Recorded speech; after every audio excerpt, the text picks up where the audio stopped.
Once upon a time, there lived a ghoul named Valentino, but we'll just call him Val.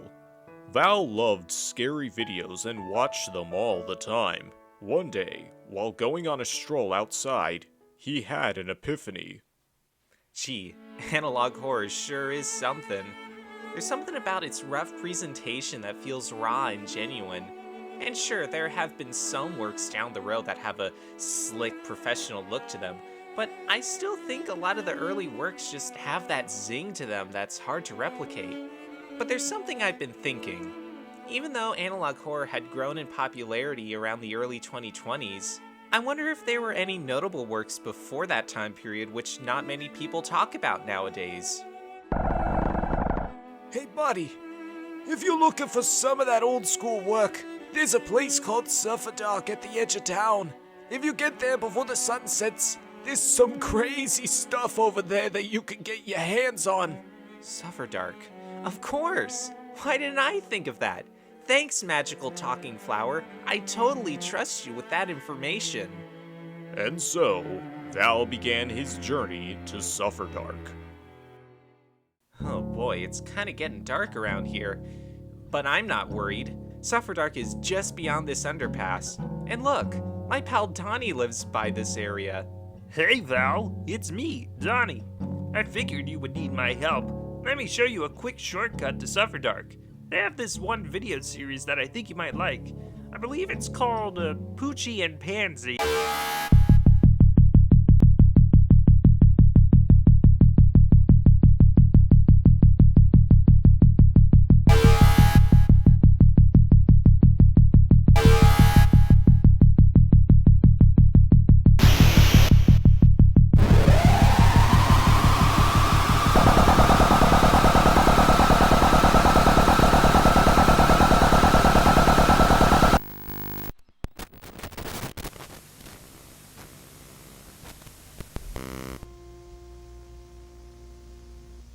Have you ever seen an old video that absolutely terrified you as a kid, but as you grow older, you seem to forget about it more and more? And then one day, that same video comes across your radar and the memories start flooding back, and you're left going, This has happened to me a couple of times, especially nowadays since I've been making videos of my own talking about scary things on the internet. But one particular work of internet horror that has recently grabbed my attention is a series titled Poochee and Pansy. Poochee and Pansy was something that I feel like has always been locked away in my memories, whether I noticed it or not. From the moment I saw those two dogs and that hooded huntsman, not to mention those damn loud noises, I knew that I was in for something quite shocking, to say the least. Fast forward to 2025, nearly 10 whole years since I first watched it, and by that point I had already built up a hard shell around myself, mainly because of the amount of depravity I've subjected myself towards. And even in its somewhat rough state, there have been some aspects about Poochee and Pansy that I've grown to appreciate, as well as some fine details that I find quite fascinating. It's quite surreal returning to a series that once terrified me when I was young, especially through the eyes of an adult. And while I had to play some catch up with it, there's a lot about this series that I want to talk about. So in this video, I'll be going over the old series, the ARG that was built around it, and the recent remasters to the best of my ability. If you haven't seen the series, I recommend checking it out, or at the very least watch the first couple of videos to get a good idea of what's going on. But heads up, it's extremely loud at points, so be sure to take care of your hearing. And finally, a lot of what I'll be talking about is based on my own feelings and interpretations of this series, so if there are any details that I missed, whoops. And with that out of the way, let's get right into Poochee and Pansy. The series centers around two dog creatures named Poochee and Pansy, no dur, and how they have to save a kitten from a certain evil witch. It's set up as some kind of children's TV program with the drawings looking like they were made using Microsoft Paint. Visually, it doesn't look all too impressive when compared to a lot of similar analog horror videos made nowadays, but it wasn't too out of line from a lot of the animations made on the internet that time. And there's something about its bare bones technicality that's oddly charming. The first video acts as one of those screamer videos from way back in the day. Now, the screamer formula was something that was a fairly ingenious way of having something go viral, whether it be a video, some flash games, or entire websites. It's quite simple. You set up something as innocent or normal, and when the time is right, you flash a scary image and blast some loud noise. And if you played your cards right, you would get a lot of traction, mainly from people making videos of their own, getting scared, or pranking someone they know. It's all fun and games, even though it got old pretty quickly, and to be honest, most of them were pretty lazy. What I'm getting at is that Poochee and Pansy heavily utilize the screamer formula in a lot of their videos, more specifically the first one, which is maybe my biggest issue with the series. The jump scare at the end of the first video is great on paper. It's the perfect way to get people talking about the series, whether out of morbid curiosity or by pranking that one friend who hates loud noises. However, the jump scare itself is too much in terms of the volume. For example, this is what it sounds like at 2% volume. Hey Pansy, it's me, Freddy. I thought you guys could use my help. Let me show you the way. You see what I mean when I say how loud they are? And it doesn't end there. Throughout the videos, there are a variety of jump scares and noisy passages that are absolutely insane. I have seen several jokes online poking fun at how abrasive analog horror jump scares could be, but if they saw the shit that was going down with Poochee and Pansy, their heads would explode. Like, I cannot stress this enough. I had the videos dialed down 90% while editing this just to make sure my ears didn't bleed. Okay, just needed to get that gripe aside. The second video is very interesting not only because it sets a standard for the rest of the videos, but it's also the only one that was removed by YouTube and was uploaded 5 years after it was removed. The video appears to be corrupted with glitches, not to mention the voices of the narrator and Poochee being highly distorted as well. But then the video switches to footage of someone wandering through a dark room showing various objects to the camera. We're then introduced to this guy, known as the Huntmaster, who immediately covers the camera. Something I appreciate about this specific video, the more I think about it, is how the creator uses the space and tools around them to their advantage. The footage shown earlier was most likely a basement in one's home, and the look of the Huntmaster is quite simple, but the use of this simplicity and taking normal, everyday locations and costumes and turning it into something sinister is executed quite well. It's cryptic enough to get people's attention, and it fits with the overall atmosphere of the series because the grimy video footage pairs well against the cutesy animation. And this sense of dissonance is only furthered by the next video and my favorite of the bunch, The Witch's Bargain. We see Poochee in the witch's lair, we see Pansy trapped in the cage, and we see the what the hell is that? Okay, this might be me, but even in this world of colorful, cutesy characters, the witch looks so out of place next to our main characters. And she only confirms my point that she doesn't belong here when she demands Poochee's eyes in return for Pansy's freedom. And Poochee, not seeing any other choice, agrees. As the witch's hand slowly approaches Poochee, it cuts to footage of a loud fan, a beeping phone, and a doll's face with one eye bulging. At this point, the sound of a woman crying can be heard, and the crying continues as we see the original background take on a more sinister tone with the words, "You are alone, but you do not know it." It's funny how this series has a ton of loud noises and creepy imagery, and yet one of the most effectively creepy moments was just a doll's face while a woman's crying in the background. Now, in my opinion, out of all the videos in this series, this one pulls off the feeling of dread most effectively. It starts off with such a hopeless and morbid scenario for our main characters, only to be cut off with a series of cryptic clips to throw the viewer off, only to reference the eye being pulled out using a real doll, and then the altered background image with the words, "You are alone? Are you kidding me?" And the crying? My god! And the fact that I don't have to worry about my ears being blown to smithereens? Yep, this is automatically my favorite. I'm calling it. The following two go into some very interesting directions. We first have the special announcement video where Poochie, Pansy, and the witch gather together all buddy-buddy and inform the viewer about how they shouldn't be scared with what's on TV since it's make-believe. And apparently they decided to test our fears by transforming into demons, all while being soundtracked to what sounds like a Merzbow leftover.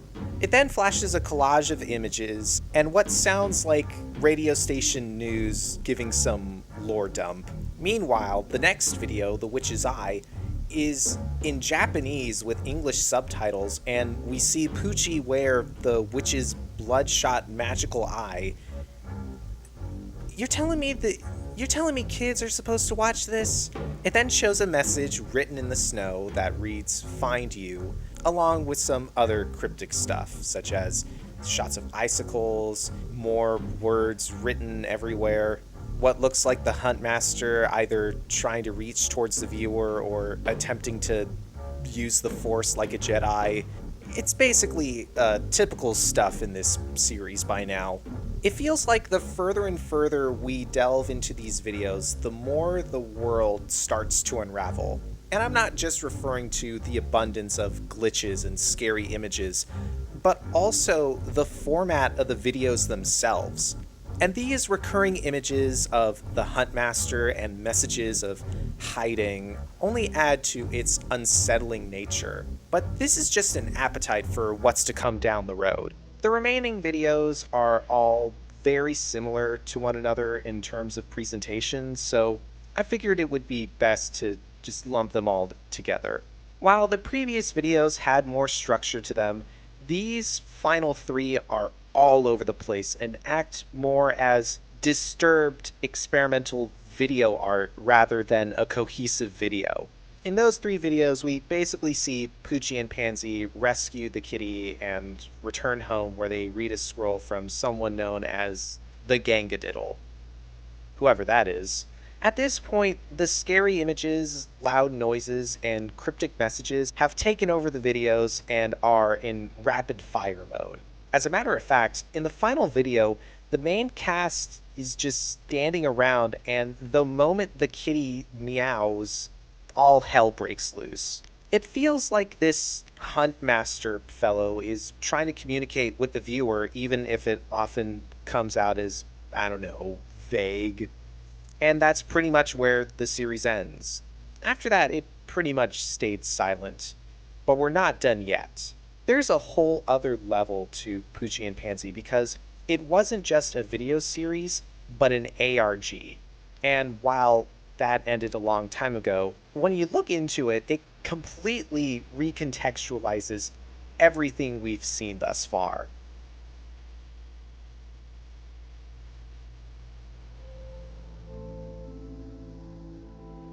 For those who don't know, an ARG, or alternate reality game, is an interactive work that constructs a narrative using different sectors of the internet and even the real world as a form of storytelling.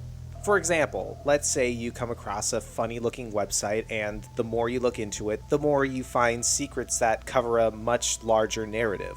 Well, at least that's how I would describe it, but I have a lot of respect for ARGs, as I find them to be a unique and creative way of storytelling. Also, it seems like hell to make one. Because not only do you have to plan out all the details of the ARG and know how you would present them, but you would also have to figure out ways on how to get people invested in what you're making. Something I gotta give props towards Poochee and Pansy was how it was able to construct an ARG that went as smoothly as it did. While there have been a handful of ARGs that got too convoluted or had a bit of an unsatisfying ending to them, this one does the right thing and keeps it simple. There's a host, the players, and a monster that needs to be caught. The foundation is straightforward and doesn't stray into uncharted waters. At least, that's what I got out of what I researched. The objective of the ARG was to hunt down and trap a creature known as the Gangadiddle, who has the ability to create isolated or fake worlds that it harvests and destroys, basically. The hunters, or the viewers who have decided to participate in the ARG, would follow a series of clues to track down various locations where the Gangadiddle could potentially be hiding. The ARG was complete by late 2012 since someone found a shrunken version of the Gangadiddle in one location, and the world was saved. What I find really cool about the ARG is how it ties back into the original series, and even though the ARG is over, there's still an extra layer left over that affects the narrative. This is because I believe the presence of the Gangadiddle and even the Huntmaster from earlier directly affect the overall tone of the series. The most normal part of the whole series was the majority of the first episode right before the jump scare takes place. From then on, it struggles to remain normal since each episode starts fine, but then something happens that rips all sense of comfort away from the viewer. Whether it be more subtle changes such as distorted vocal mixings or different language dubs, or more drastic measures such as cutting to absolute fuck shit. And while the loud noises and real-life footage are an important factor when it comes to grabbing people's attention, there are more interesting details in another aspect of these videos, which would be the glitches. There are times where the amount of glitches and how they're shown in particular videos showcase a sort of tug of war between entities. You have the show itself that just wants to exist and have these two dogs have a nice wholesome adventure together. Then there are these messages from the Huntmaster trying to communicate with the viewer and potentially recruit them for the hunt. And finally, there's the random obtuse spooky images whose only purpose is to generate shock value, which I believe could be possibly curated by the Gangadiddle. And sometimes these different sides start to bleed into one another, such as how the show takes on a more sinister, darker turn at pivotal moments. The final three in particular reflect the calamity of this world collapsing in on itself. It's a great way of making the viewer feel discombobulated with all the noise and rapid-fire imagery. One other thing I have to mention is that out of all the secret messages, the ones that stood out to me the most were the ones that mentioned that you are alone and how we're the only ones in this fake world. If you think about it, the world of Poochee and Pansy is technically fiction, meaning that every character you see is not real as well.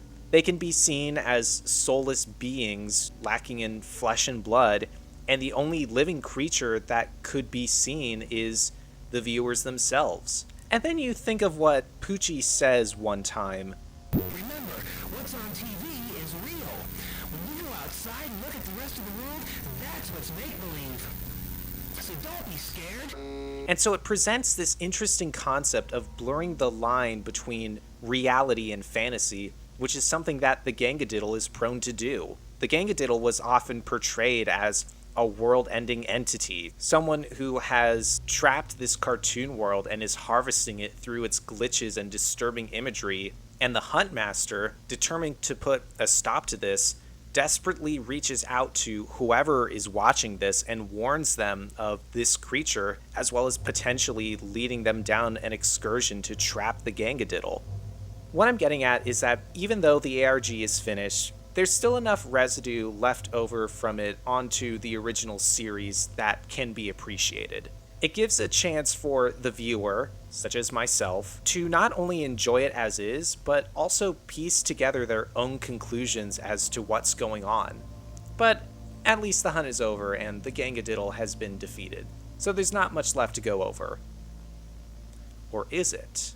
Because several years after the series and ARG ended, there has been a Remastered Series that's technically still ongoing. And these remasters have made some noticeable changes that make them an interesting coda to the channel.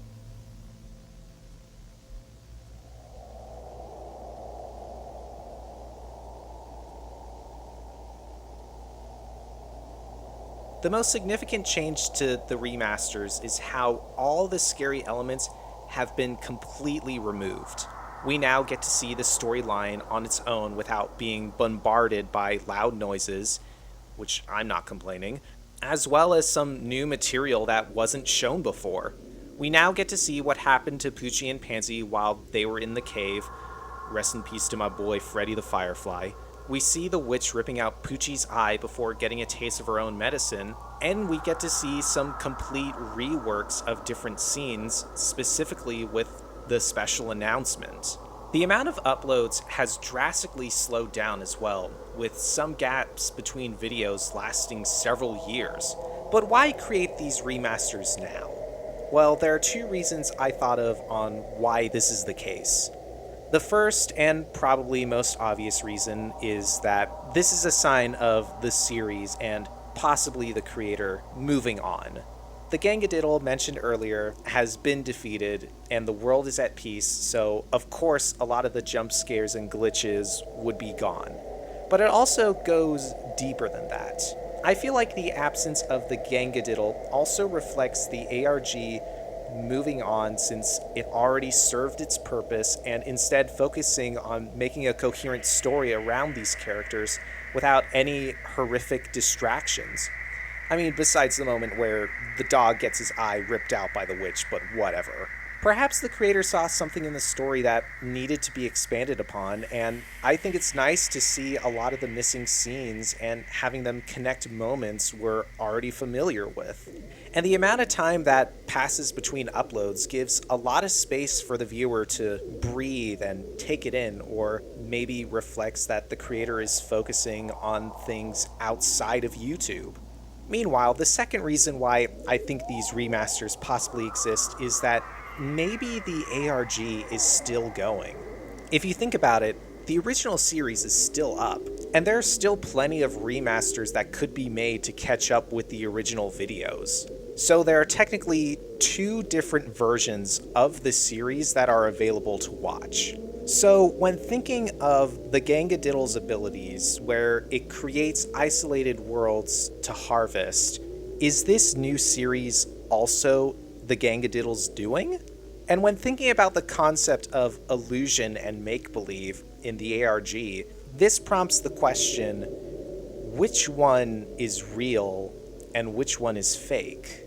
And sure, maybe I'm overthinking things, and maybe it's not all that deep if I'm being real. But considering that there's a separate YouTube channel that was dedicated to the ARG that's still being used, perhaps there's something deeper going on.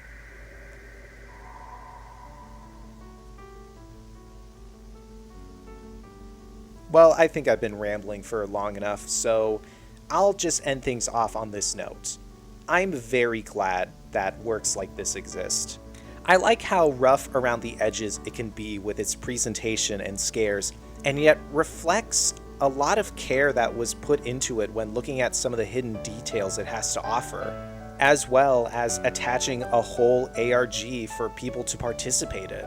And it's old works like these that helped set a lot of expectations and ideas for people to grow on and get attached to for years to come. It shows that even if someone were to make a video that may look choppy at first, if there's passion and care behind it, people will eventually catch on to it and see the magic behind it. And I know that's true considering how I've seen Poochee and Pansy, 10 years ago, and have now, after all this time, made a video talking about it at length.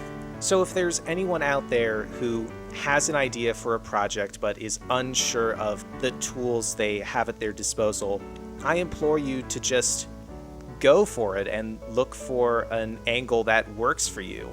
Because who knows? Maybe in another 10 years from now, someone will take inspiration from your work and pass it down for generations to come. Wow, that sounds corny after I said that out loud. I don't give a fuck though. If you made it this far in the video, thanks for sticking around, legend. Make sure to like, comment, and subscribe if you enjoyed it. You can also join the Discord for free using the link in the description. Thanks again. My name is Valentino, and I am out of here.